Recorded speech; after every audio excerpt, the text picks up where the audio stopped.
Hey, what's going on, guys? So today I want to talk about a Spyderco that is made in Italy. What?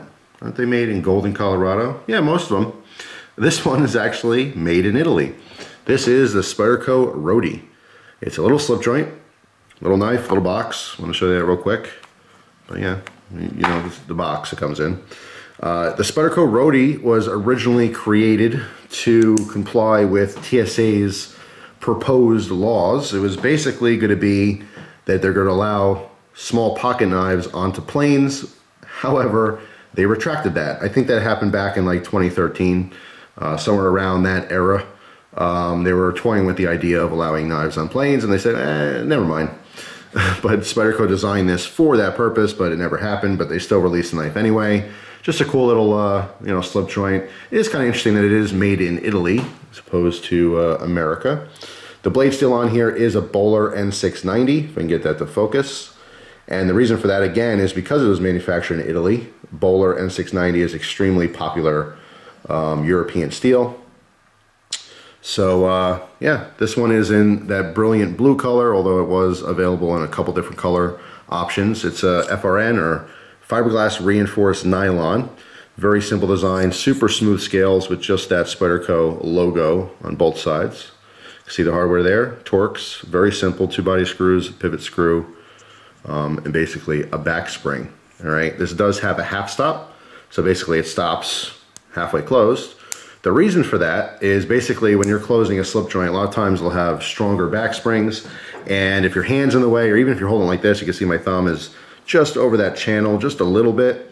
If you go to close it, because obviously you're closing with two hands, sometimes it'll just snap all the way shut.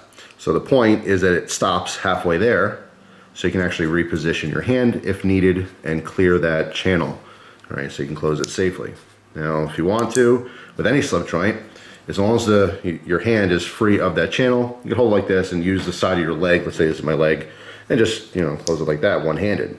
So if you needed to close the knife one-handed, let's say you're doing something, you're holding something with the other hand, very simple technique. Just hold it like this, and you can use the side of your body, side of your leg, your arm, whatever, a wall. So just a random tidbit there. That's how I usually close slip joints if my other hand is occupied. But anyway, what's interesting is that the blade here is kind of a Nesmuk type design, but not for that purpose. It's really protruding out so that you can get an easy grip on this, which is very nice. That's kind of a common problem with slip joints. A lot of times they'll have a little nail nick because there's not a lot of that blade exposed. And traditionally, slip joints don't have opening holes or, thumb studs, things like that. So of course they still have to keep the hole in there just because that's their trademark, right? Their Spidey hole. So that's really cosmetic. It doesn't serve any other purpose than just being a spider hole. However, it's nice, instead of doing another hole here, they actually did divots. All right, so it's not cut all the way through. It's actually just like, carved out, and it's on both sides. And this makes this extremely easy to pinch that and open. All right, it's not a super strong back spring, so it's not like really hard to pull out like your grandfather's, pocket knife that's probably all rusted. Very smooth transition, and it's really nice. And there's enough force on the back where it's not going to easily, close on you. All right, but it's still, when you want to close it, it's easy to close. So really, really simple design. The blade is a full flat ground blade.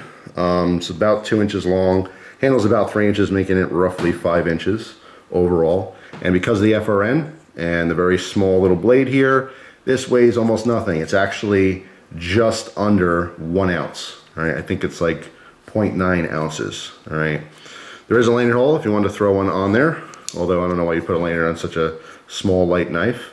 I mean, this is a perfect knife to just literally have floating around your pocket.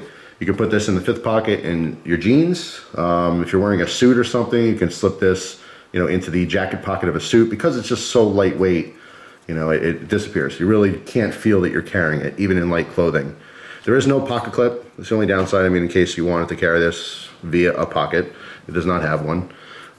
As far as using it, because they have these divots up here, sometimes if I want like really fine precision cutting, I'll actually use a pinch grip on the top, kind of nestle it in the hand like this, and I can get down and really get very, very focused cutting.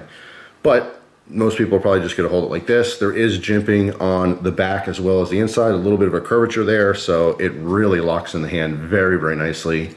for cutting, you know, if you need more of that cutting edge. So super comfortable, very, very nicely made, Italian quality Spyderco. Pretty interesting. Very collectible, obviously, you know, because there's a bunch of different colors. A lot of people are going to want all those colors. I actually know someone who has every color that is available in this. It's just a fun little knife, but it is extremely usable and very nice for people who have knife law restrictions, such as, you know, non-locking. So it's a good viable option. Just like the UK PK, this is a very cool Spyderco, especially for, you know, overseas or anyone out of the US. Pretty cool. I really like it. As far as price, they generally sell around 50 bucks. You know, Amazon has them a little bit cheaper in the 40 range. Most knife dealers have it like at 50 or 55 is like pretty much the highest I've ever seen it. So we'll go ahead and say it's around $50. I think it's worth every penny of that $50, especially if you have a little slip joint collection. It's a very good addition. So that's it. That's the Spyderco Roadie. If you guys have one, post your comments down below. Let me know if you EDC one. Again, because the knife comes in a variety of colors, if you're one of those people that color match everything, it's an awesome option. Just like, you know, the Swiss Army knives, if you were wearing red shoes or if you have a red wallet, who knows? I mean, you can do that color matching thing. It's actually pretty popular, color matching your EDC stuff. So yeah, I mean, at $50 a pop, a little bit more expensive than, you know, buying 10 different, you know, SAC classics, let's say, but it's definitely an option. So thanks for watching. Actually, down below, let me know, do you color match your EDC? I have before. It's not something I'm like adamant about, but I know people are very, very into, you know, fashion and the shoes match the shirt and all that kind of a thing. If that's your bag, then yeah, obviously a variety of colors in the same knife is pretty cool. If you get 5 of the same knife, you're always carrying the same thing, but you know, the color that you need. But anyway, thanks for watching, guys. Hope you have an awesome day, and I'll see you soon. Take care.